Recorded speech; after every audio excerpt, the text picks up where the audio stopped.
I'm Quinn Lemley with Secrets of the Stage. This is the place where we pull back the curtains and we delve into the creative process. And I am so excited because we have a different look. I have Don Frantz, who is a director, you're an entrepreneur, you're a producer extraordinaire, and you are the president of Town Square Productions. Yeah. Welcome. And happily executive producer for Nederlander Worldwide Entertainment. I was going to get to that. You are so impressive. When I got your biography, it was all in Chinese. Ni hao ma. I was so impressed by the breadth of work that you have done, and you've contributed and shined beautiful projects on the world. It's been a grand time, a grand adventure, and it's not done yet. We got a lot of great things coming up. Yeah, you do. Yeah, you really are a pioneer in the theater. How did you, tell me about your beginnings? You're from Hershey, Pennsylvania. I'm from Hershey, Pennsylvania.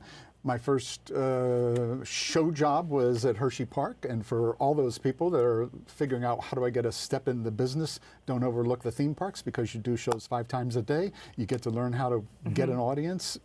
You get your performing chops, you know, in a theme park. Were you performing or were you producing? I was performing in the Mark Wilson Magic Show. I was the gorilla. You were the gorilla? I was the gorilla. So Mark Wilson was at one time the great magician of America.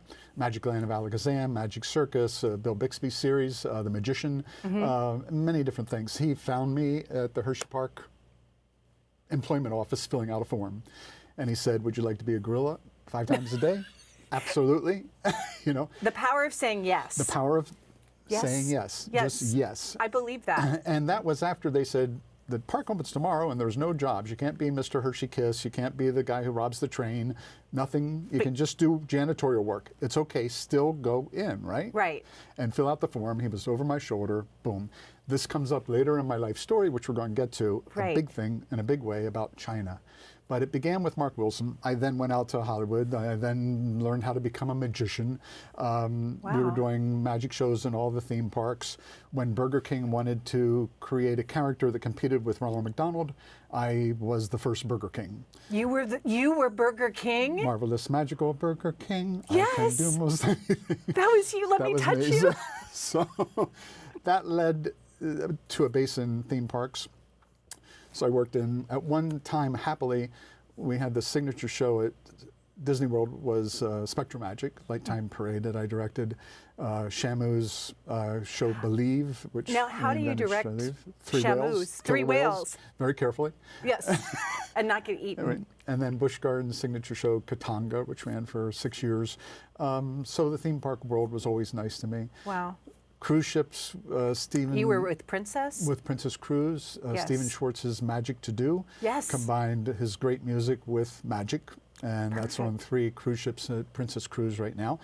Currently playing. You just have to make sure that whenever the stage tilts, you know, you tilt. And the props don't roll off the stage. Oh my goodness! And all those wonderful things about magic, particularly, gets interesting when the floating girl kind of drifts off to the side of the stage.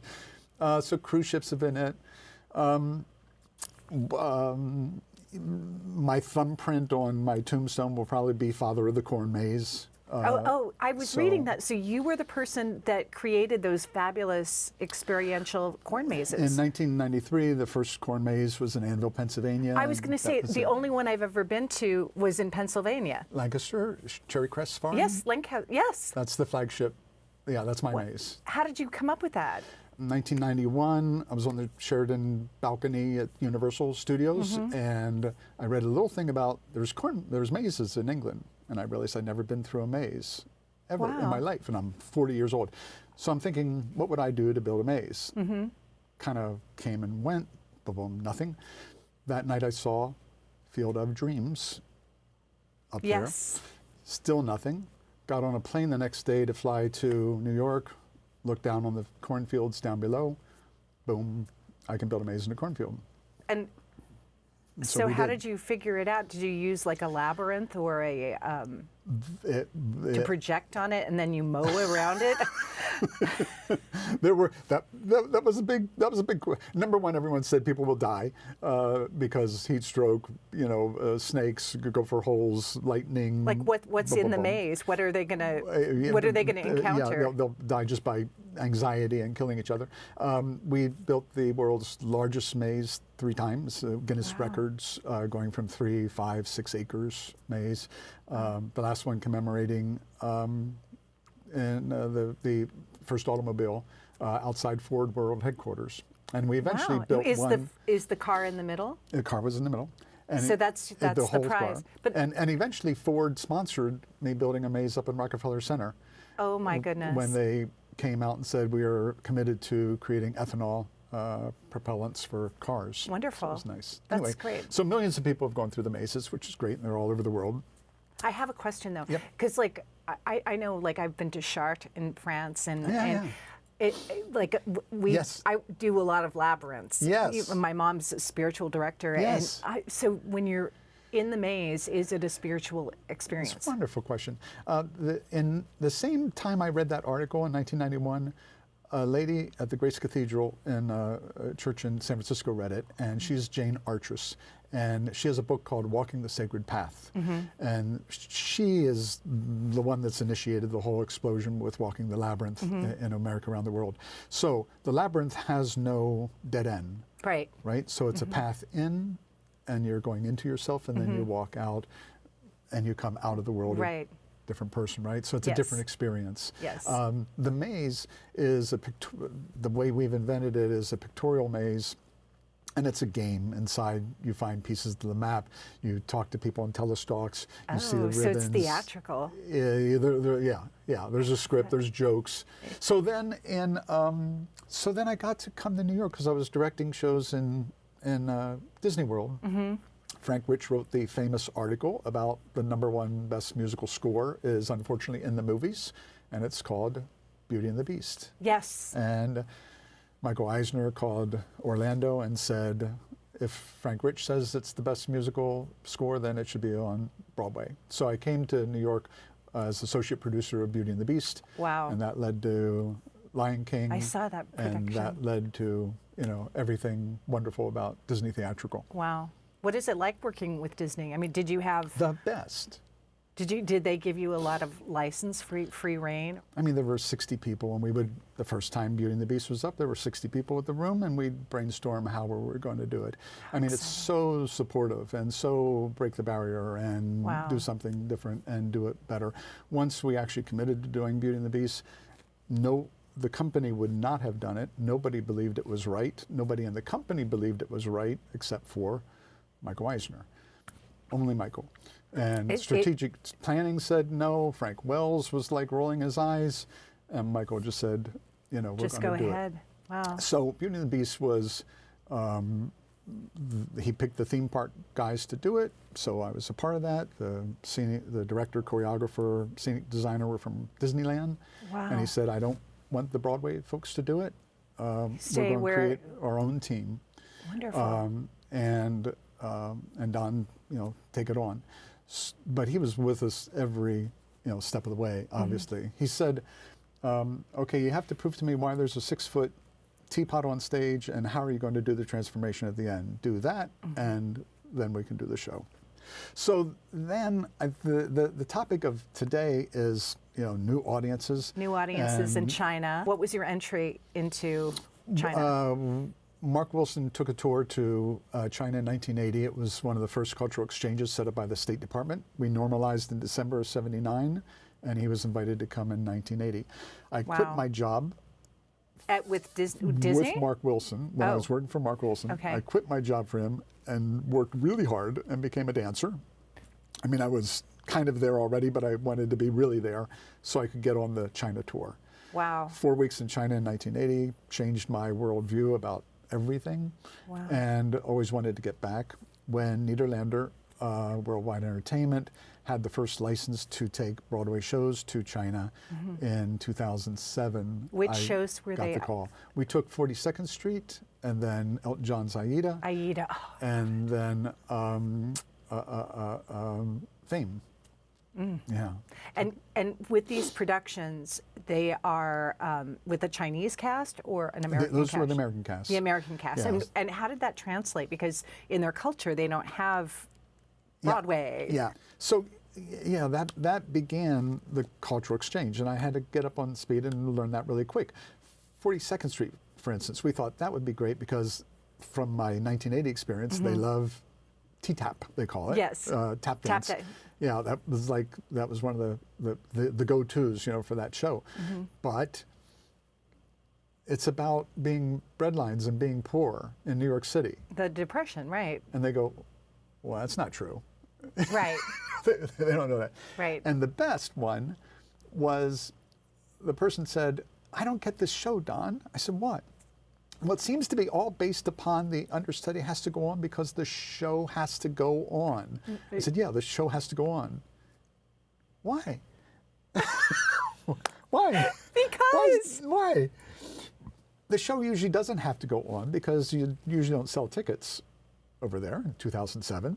And if the leader doesn't show up or the leader's late, then the show doesn't go on. No problem. Oh my So God. the concept of the show was lost on them. Wow, fascinating. When we did Fame, and there's a documentary called Road to Fame, because to prepare for Fame, we actually had it translated, and I actually did a Mandarin version of it at the Central Academy of Drama, who was the first academy. They were the star maker all through the Mao years for the film stars. And so they were the first ones that said, we want to do musical, how to do musical. They also said, what is musical? Yes. So we read 42nd Street, they didn't get it. We read Fame, and I said, now, Fame, there's a girl that dies of a drug overdose in Fame. And, I'm not sure that can play. Okay. The dean of the school said, what happens to the girl? I said, well, she dies. That's a good lesson. Okay. Oh. You can So do drugs. so it's about education. It's that deep embedded in their theatrical experience is using theater for education. Wow, that's interesting. Yeah. Speaking of education, you have a production that's about tourism. Well, it's in the desert, terrific, in the Gobi Desert, right? The Gobi Desert. I mean, it looks quite intense. Let's see some pictures. Okay. We can talk while with the pictures. Yeah. Okay, you're gonna see me living in a yurt for a month. I saw. I had lunch in a yurt once. Stay there overnight in September and October. What was that like? Well, it gets really cold, actually. I saw your camels, parked next door. I have a camel, a white camel. You do? It's there waiting for me whenever I go back. What's his name? White camel. Bailoto. Bailoto? Bailoto. Yeah, my Chinese friends will say, okay, he almost got that right. Oh, I like that. Bai is white. Loto is a camera. And we are Migwaran. We are Americans. I used to they had me sing some those traditional folk songs. Yeah. And I'm in a stadium of 30,000 people, and I learned it from the janitor because they all about the moon and the boy and the girl. Oh yeah. So I know I'm probably saying every wrong word with it, but so I'd just go Ichi-chang, and then they'd all sing with me. Wrong. Yes. And Edelweiss. Edelweiss. Yes. No. So go ahead. Your white camel. One of the I was so fortunate to happen to become friends with the family princess of Inner Mongolia. So I've lived up in Inner Mongolia, and we've done like 8 shows with them. But the first one was for the Shanghai World Expo. Wow. In 2010, and that was a hit. So they said, come with us to see the desert. So we rode 30 hours. On camel? Or in a bus Jeep. And truck? Oh. 10 miles, there were no roads. We were just going over sand dunes, Oh my God. And we went way out. There's this little village on an oasis, 5,000 people, called Urjana. And they said, the governor of Inner Mongolia believes this is a beautiful site for tourism. And there were some famous tourism shows. Anybody that goes to China knows that on the visit list, you should see their tourism shows. Spectacular, like America has never seen. Spectacular, spectacular. Or is it like the Shenyang dancers? No, Or? no. This is like Johnny Mo, the famous film director, does these outdoor landscapes at the Li River in Hangzhou. They light up the mountains. There's 400 people in the cast. And who's producing this? The government. Government, yeah. See, we need more government support. They put in all of the infrastructure, you know, for the Wow. electric and power, and they take the peasants and say, now you can do the show. And they create the show so that they can walk in a line. You know, they can learn how to do what they do because it's a huge tableau. Right. You know, this is like for 5,000 people. Wow. We go to Inner Mongolia, they say, we want the tourism show. I said, but nobody's here. Nobody. And it's 5,000 people. You don't have a hotel. Right. We're staying in yurts. Yurts. So they said, okay, smaller. Go into the desert. And where Don says, build a theater, build a theater. And where Don wants a road, build a road. And when we, you know, like that. So we're in a huyang forest. Huyang is a tree that turns brilliant, bright yellow against the desert sky and grow out of the sand dunes. And they're just beautiful. And photographers have made hay during the huyang tree, which is why they said maybe this is a tourism site. They said, how to make it special? And I went, well, from Orlando, I said, well, in the Everglades, we built a boardwalk, and you walk through the boardwalk, and then it makes it special. They went, we'll do that, because you're on the sand, but you want to protect the huyang tree, so we built a boardwalk, and miles of, you know, boardwalks, and it makes you feel special. It's another version. So we did your formula. I'm getting it. We did a 1,000-seat amphitheater. Wow. Against the sand dune with the mama, papa, and baby huyang tree. Beautiful. And the purpose of it, of course, is to tell their story, share Mongolian culture on the stage. And so we told a huyang tree lasts for 3,000 years. So we told the story 3 centuries ago of the John Chen discovering the Silk Road and we'll get to that. Going through that very road. This was the prep for it. The Tarahuta tribe that came back from Russia, which is a Trail of Tears story, and then the first space station that was built on this site, which is where the Shenzhou rocket took off. So we write this musical, we have it produced, and the people from the townspeople show up, and they all of a sudden I got a word, could you use like 40 other people in the show? I went, okay, I don't know the value, you know, sure. All the retirees came out because it was their story. So you'll see a picture of 8 wonderful women who came out to show me what the real costume was of the Tarahuta tribe, the real wardrobe. And what they really were doing was they wanted to sing for me. Of course. So I went, everybody wants to sing. You're in the show. Oh, this is great. The ladies, 3 of the ladies wore bronze medallion because they sang for Mao. Wow. And so they always wear that. I got into a discussion about, you know, let's do pricing. You know, you should have local costs and family costs and local. They said, how to sell ticket? I explained marketing strategies. They went, no, how to sell a ticket. We've never sold a ticket. It's like, oh, okay, rewind. Right. You so know, how to did sell they? A ticket. We eventually figured it out. Wow. But that show for I think 13 years, every September and October, is in Urjuna. Wow. And you're doing these in different regions. I do want to get to the I do want to get to the point about them not understanding like 42nd Street and talking about education. A lot of your audience reads the New York Times about China. The bad story is on the front page. Usually inside, you'll find the good story. Right. Go do the work. Find out all the good stories about China. It's unbelievable culture, unbelievable people. We have this fabulous video of one of the China shows. Yes. Okay. This is the gas show. So physics show was the first one, then gas chemistry show, then this is the gas show, and now we just did a flying show where I love it because we paid homage to the Wright brothers and we told the Wright brothers story. Wow. So this is science. We do 28 demonstrations here But the fun part of it for our audience and for the children is we use skits. You'll see a German scene set up here. We use magic, we use comedy, we use song, we sing. So we give the kids a full range of and a it's all in theatrical adventure. Chinese. It's all in Chinese. Yeah. Wow. I'm the only Englishman there directing it. So we've written and directed 4 of these now.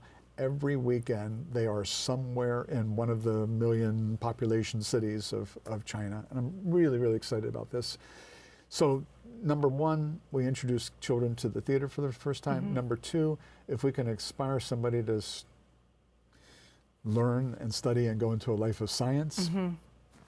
You're touching the world because it's bringing new generations up through the arts, through science, through learning, and a lot of times we inspire people to be in the theater and magic. But now and magic. Your magic continues. And I want to talk about your project, the Silk Road. Silk Road. Sound of the Silk Road, produced by Shanxi Tourism Group, which is in Xi'an and Nederlander Worldwide, was one of the best examples, glorious examples of combining the talents from Broadway and China together. So it's a multicultural show. Yeah. There's a lot of times when the Americans come in, do a show, or UK, and leave, but we wanted to create a show that spoke to their culture. So the music is by, and lyrics are by Chinese. The book is by American Mark Aceto, direction by Gabe Barry from New York, choreographer by Chinese Hu Ye. Walt Spangler did the scenic design. Wow. Costume design was by Ding Ding. Light design by Ken Billington. This was a spectacular show that was to be a tourism show, but because of COVID became delayed and became transformed, so eventually we would do it at the Xi'an Grand Theater about 3 years ago, and then a year and a half ago it was installed in its own theater in Xi'an. So people can go to Xi'an and then they can see this. Will a show like this come to New York, do you ever think? Well, we're looking at a variation that might be able to be derived from it. This show became more and more geared a little bit more toward the theme park audience at the end, and and served to tell the story to celebrate the Silk Road. So we're looking at a version that could be adapted that would be suitable for international audiences. Because I always work in the center of town. I was up by the ball on New Year's Eve. I saw the picture. I had my office on 47th overlooking and the Times Square Alliance. We were underneath the ball on New Year's Eve. We did on top of the my sidewalk for about 10 years. I ran Walk on Broadway, which is a tour of Broadway with all the stories shows. and the songs and people get the music. Yeah. How brilliant! So I love alternative spaces like the Cornfields and the maze. The maze, and so I love to do a show in a town square, which in China we've done. I love that. And so, Don, what's next for you? There's another musical coming up, directed by John Rando, who just did Back to the Future and many other shows. He's done 3 musicals in China. A 4th one is in the works coming up next year in China. So I'm really excited to work with John again. There's a fabulous play that Nederlander is producing based upon a memoir by Michael Huston called The Boy Who Loved Batman. In one of your shows you had a little talk about Comic-Con. Yes, I'm Super Quinn in that. The very first Comic-Con, a little boy from New Jersey showed up because he was a big fanboy at the very first Comic-Con in New York. And he met Bill Finger, who's one of the creators of Batman. And he loved Batman. And he loved it. He hated the TV show because it was a comedy version of Batman. And he pledged that he was going to have the real Batman. He was going to do the real life. one, yes. He grew up, bought the rights to Batman from DC Comics, spent 10 years in Hollywood, and created the Batman. So Michael Huston's life story, inspiring life story, but a boy coming of age with Batman at his side is a new play in development. If you need a Catwoman. I've played Catwoman before. You've done that? Yes. I could see that. Not to say we shouldn't typecast you, but I love it. I love Catwoman. Well, that's very, so that's one of the exciting plays coming up. There are other countries coming to us that want musical theater as part of their culture too. Nederlander was very groundbreaking to take a version of Rent and producing Rent in Havana, Cuba, Yes. in Spanish for the Cuban audience, and we want to follow up on that. Istanbul, we spent some time over there opening up the Not Zorlu Constantinople. Not Constantinople. Yes, I love it. I love Turkey. Istanbul is the Zorlu Performing Arts Center, which Nederlander helped open and presents theater there. I visited Saudi Arabia last year as they now come into the new age, and you can sing and you can dance and you act and you can express yourself. Goodness. I have a lot of Saudi Arabian YouTube followers. I bet. I don't know why. They're all trying to learn what you can teach them. I mean, because... What do you mean what I can teach them?